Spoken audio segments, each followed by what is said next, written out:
Kristo maayong hapon kaning tanan. So karon mention aduna na pud kita ipambit mahitungod kini sa pulong sa Dios ug pagtulunan isip Katoliko mention no.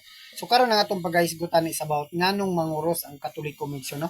So mo kana tuang tukyon mention no pinaagi dinhi sa balaang kasulatan o Biblia.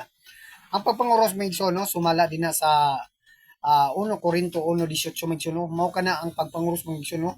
Ah gahom kana sa Dios mention no. So atong basahon para mas maklaro mention no. Dinhi sa 1 Korinto kapitulo 1 bersikulo 18 mga igsoon no. So atong basahon ni para mas maklaro.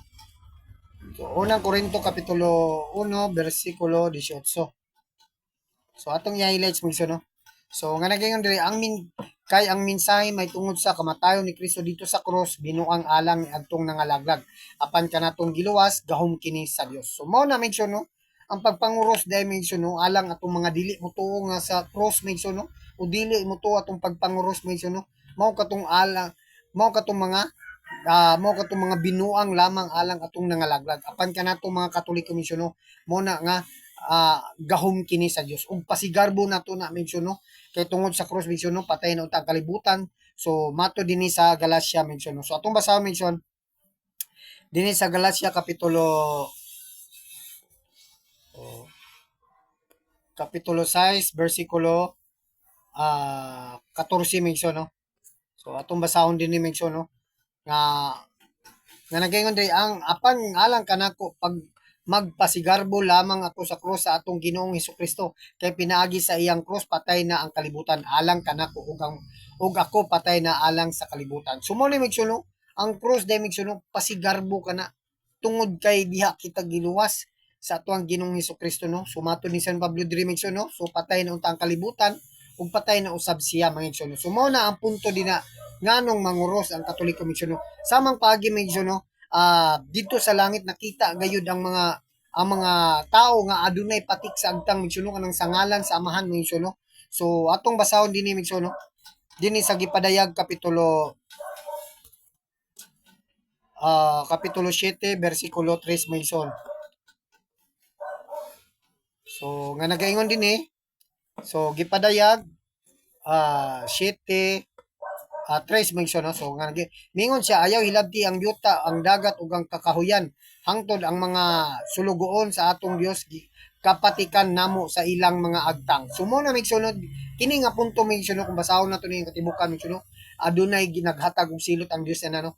Pero wala pagi matod sa sinugo sa Dios mention no, nga dili pa pahilabtan ang mga tao nga mga sinugo sa Dios hangtod nga dili pa mapatikan ang ilang mga agtan. Sumo na migsuno nga ang mga katawhan o mga sinugo diay sa Dios mission mao ang mga sulugoon sa Dios aduna gayoy patik mangin sa agtang mission no. So kana lang gingon nga siksik mission no dilayo ra jud kay na sa tema mga mission no kanang gingon nila kanang gipasangil nila dinhi mission no. So dinhi mission ang gipangpatikan sa Dios nga naa sa gipatikan ang ilang mga agtang mission naa na ni sila sa didto sa himaya sa Dios ug didto sa langit mention no sumala usab dinhi sa balaang kasulatan no. So basahon nato mention diri sa gipadayag kapitulo 14 bersikulo 1 mention no. So nga nagaingon dinhi nga unya nakita ko ang nating karnero nga nagtindog sa bukid sa Sion uban ang 144,000 katao kansang ang agtang gisulutan sa iyang ngalan ug sa ngalan sa iyang amahan. So kini mention sa nating karnero na didto mention mao ni ang mga tao nga tuwa na sa langit mga igsoon no naa na din sa giliran sa Dios ug tanan didto nga naa sa langit mention naa nay mga patik ang agtang mga igsoon no nga ang ngalan sa amahan mga igsoon no. So samang pagi mention kita mga Katoliko mention no. So mo bitaw ang atong pagpanguros sa ngalan sa amahan so sa anak ug sa Espiritu Santo. So mo na mention ang sagtang mention kay mao man ang pinakauna no ang Dios amahan ang pasiugna sa tanan mention mo nang ingon nga ang nagbuhat dinhi sa kalibutan mention o tanan-tanan bagay mention mo nang sa ngalan sa amahan. So mo na mention and then sa tiyan mention mo kay Hesukristo sa ngalan sa anak and then sa Espiritu Santo. So mo na mention nga wala gayoy sayop ang pagpanguros mention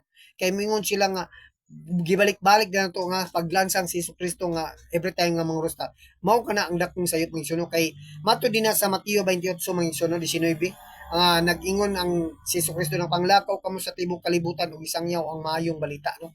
Ang motoo bunyagan sila sa ngalan samahan sa anak ug sa Espiritu Santo. Sumuna man yung Trinitarian mention, no? So sa ngalan samahan ug sa anak ug sa Espiritu Santo. Sumuna nga sa pangalan sa tuang Dios Amahan ug sa kang Kristo ug sa mga espiritu mention, no? Sumuna mo na ang punto din namin, no? Tungod sa cross mention, no? Diha kita giluwas sa atuang Ginoong Kristo, no? Pinatungod sa atong mga kaniadto sa wala pamiyabot si Kristo mention, no? Ang katawan sa Dios, no, na naulipon na usab sa mga sala mention, no. Dili kaning sa panahon ni Moises mention, no, ang mga Israelita naulipon man to sa mga Ehiptoanon. So giluwas sila sa Dios pinagi kang Moises mention, no. And then paggahuman niya to mention, no, nang labay ang mga katuigan mention, no, ang mga katawan na usab nang nakalapas na puno na naulipon na pud sa mga sala. Mao bitaw nga gipadala sa Dios ang iyang bugtong anak aron diin na nga luwason kita mention, no? So pinaagi sa cross o pinaagi sa kamatayon ni Kristo dito sa cross, giluwas kita niya mention, no? So atong basahon dinhi mention, no, sa